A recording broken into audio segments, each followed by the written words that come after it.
You're listening to Democracy Now! As we move on with our freshman roundtable this morning, a rolling roundtable. And we're now, in the rest of the show, going to talk to three Congress members. We're joined by Congressmember Danny Davis from the 7th Congressional District in Chicago.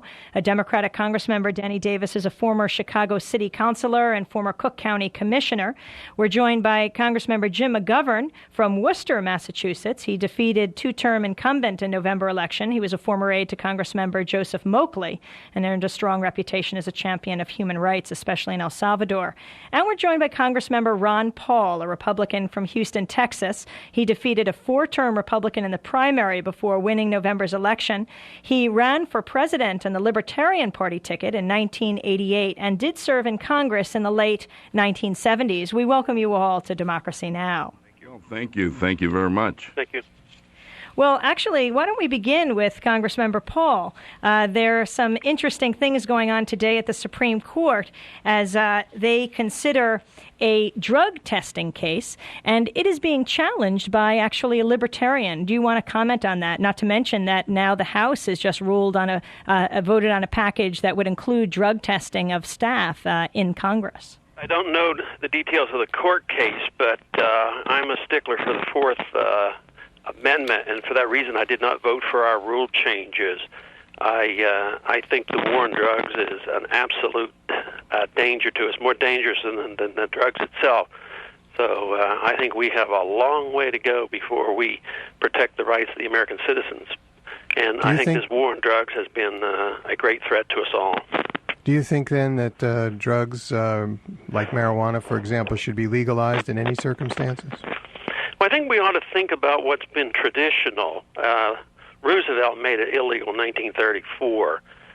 It can be used as a drug. I'm a physician, and I think it is a worthwhile medication. At least we ought to give people the freedom of choice. So I would say it's none of the federal government's business. You're actually an obstetrician gynecologist, is that right? Right. Uh-huh. And in fact, one of your major positions as you ran for your congressional seat was around abortion. You were anti-abortion? Yes, I think abortion is an act of aggression. So even on libertarian principles, I see killing a live human being that has legal standing is an act of aggression and should not be permitted by the law. I do not advocate writing federal statutes regarding abortion. This, again, under the Constitution, is a state matter. Which is the being that has legal standing that is killed here? Pardon me? You said that under your understanding, the killing of a being that has legal standing should be forbidden. Who has legal standing here, well, the fetus? Both do, the fetus and the mother, and they have equal standing. It's sort of like if our houses are our castles. We shouldn't be ever invaded by illegal searches and seizures. We should be able to do what we please in our house with our personal behavior, but we can't kill our babies in our cribs. Mm-hmm. So therefore, the principle's the same. So will you be doing anything in Congress around the issue of abortion, since you think that it should be determined by the state? Not specifically. I wouldn't mind seeing the jurisdiction removed from the courts. I don't have any special plans, but I think that today it's such a mess and so much emotions is attached to it. I think that probably just taking the federal government out of it, they certainly shouldn't be stealing money from one group to pay for abortions for another. That's probably the most atrocious position that we can have. But to take jurisdictions away from the court and leaving it in the states, I think, would be a move in the right direction. Well, let's see what our two Democratic freshman members of Congress have to say about that issue, starting with you, Danny Davis, in your district in Chicago. Welcome to Democracy Now! How do you see the question that Congressman Paul has just been discussing about the rights of women, the question of whether or not the fetus is a legal standing person, etc., and freedom of choice? Well, actually, let me thank you very much. My position, and the position certainly of many of the people that I represent, the people in my district, is the idea of individual freedoms, and that is people ought to have choices about how they handle medical services, medical treatment, which means that I'm pro-choice. I think that a woman ought to be able to make the decision about how she will practice medicine as it relates to her body.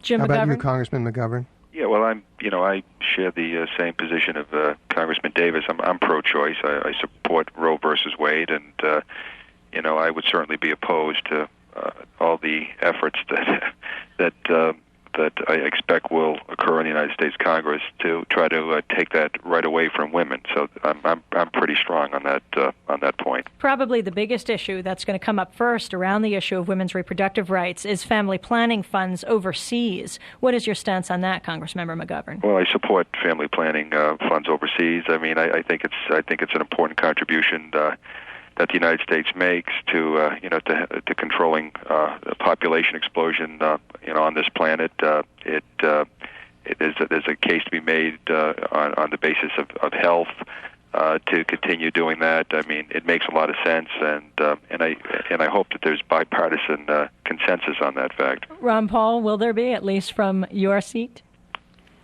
Well, I support family planning wherever, as long as it's voluntary and done with voluntary funds. But when you start taking money at force, that is through taxation, and doing things that somebody might not want done overseas, where do we get this authority to spend money overseas? There's absolutely nothing in our Constitution that authorizes U.S. congressmen to vote to extract funds from hardworking people and sending money over for birth control.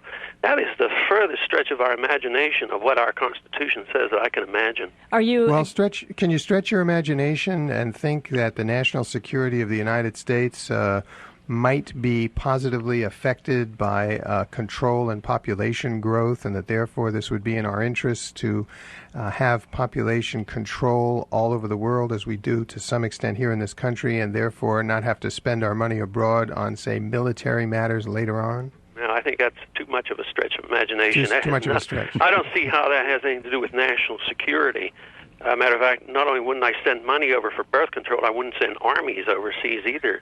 I'd start adapting some of the liberal democratic tone about bringing troops home when we were in Vietnam, and I'd apply that same sentiment to bringing our troops home around the world, whether it's our troops to do social good like birth control, whether it's our troops to protect oil for rich businessmen. I'd bring them all home. Because we're broke. This country's going bankrupt, and we might as well spend our money here at home, not overseas. Congress members Ron Paul, Jim McGovern, and Danny Davis, we have to break, but we'll be back in 60 seconds. You're listening to Democracy Now! I'm Amy Goodman with Larry Bensky, and our guests are three Congress members in this freshman roundtable. We're joined by Danny Davis from Chicago.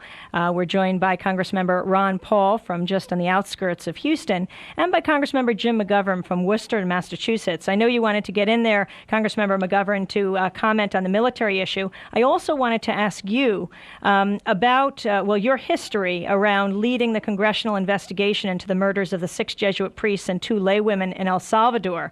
I know you did a lot around that and had a lot of documents that were declassified as a result, and I'm wondering if you will be pushing for the same thing when it comes to Guatemala right now. Absolutely. I mean, I've spent a lot of time in Guatemala as well. I mean, I think I'm an internationalist. I'm not an isolationist, and I do believe that it's important for the United States to remain active in world affairs. I think there's a myth out there that, a majority of our tax dollars are going to overseas operations and overseas foreign aid, which is just not the case.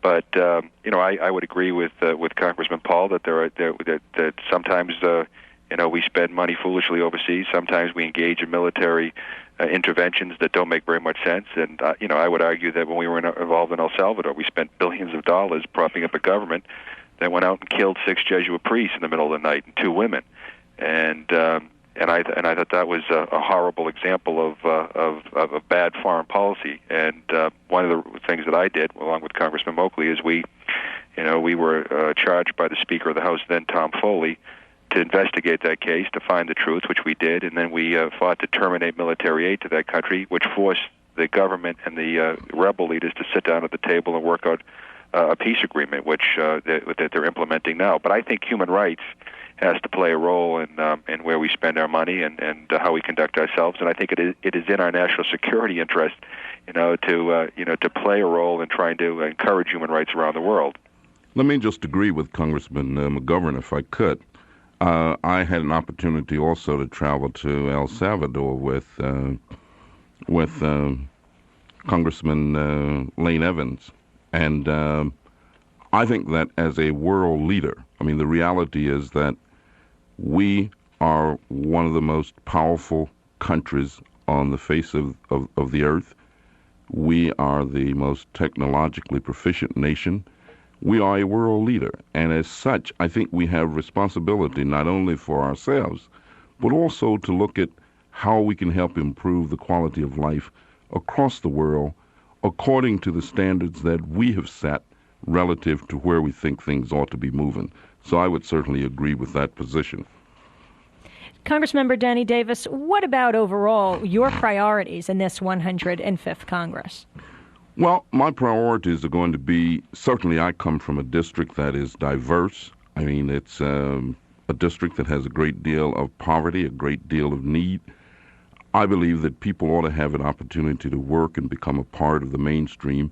So I'm going to be trying to find ways to create jobs and economic development opportunities for those who are at the bottom of the socioeconomic stratum in our society. I believe, for example, that $5.15 an hour, especially if you live in a place like Chicago right now, you could almost spend $5.15 an hour just paying your heating bill. I mean, it's pretty cold around here. And $5.15 an hour is not going to go a long way. I believe that we need what I call a livable wage so that when people work at the end of the week, they can take care of their basic needs and responsibilities. So that's going to be one of the areas that I will spend a great deal of time looking at, dealing with, and trying to help create approaches to bridge the gap between the very rich and the very poor. And I think that there are some ways to do that. Congressman Davis, Amy Goodman and I and the entire mighty Pacifica team had the pleasure, and it was a pleasure, of spending about 10 days in your district this summer, because your district includes the United Center where the Democratic Convention was held. And in the course of that, we went several times. I didn't go as much as they did, but I went once or twice to the Robert Taylor homes and to other areas of extreme need and dire poverty. Henry I think Horner. I'd like... The Henry Yes. Horner homes right next to Thank you. But also, I was once at the Robert Taylor homes. You went to the Well, they're Henry both Horner in my homes. district. They're both in your district. They're both in my district. The situation there was absolutely heart-wrenching, even to those of us who live in communities where we see something more or less like this very often. What do you think the federal government can or should do about the housing situation, just the housing situation of the less fortunate among us? And after you answer, I'd like to get Ron Paul's reaction. Well, I think that we have a responsibility to maintain and further develop support for public housing. You see, I'm afraid as we talk about the center and as everybody talk about centrist positions and as people talk about the progressive agenda that some of us have been a part of and talked about for a number of years that has never quite come true or has never come to fruition, that some of the same basic principles and concepts that were used to attack poverty when we launched the War on Poverty program, when we launched the New Deal, when we launched the Fair Deal, let me tell you, I am not ready to cast aside and throw away all of those ideas.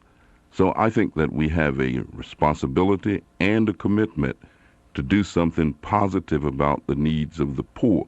Let me just say that this doesn't mean in my mind that individuals ought to just feed at the public trough or that individuals ought to get public welfare without any contribution. I'm a firm believer in the concept of work and that individuals must work, but they need to be trained so that they can compete effectively in the marketplace. And of course, there must be opportunities because the opportunities do not in many instances exist. We're losing jobs and work chances to foreign investments, to overseas operations, and we've got to find a way to keep jobs and work opportunities at home.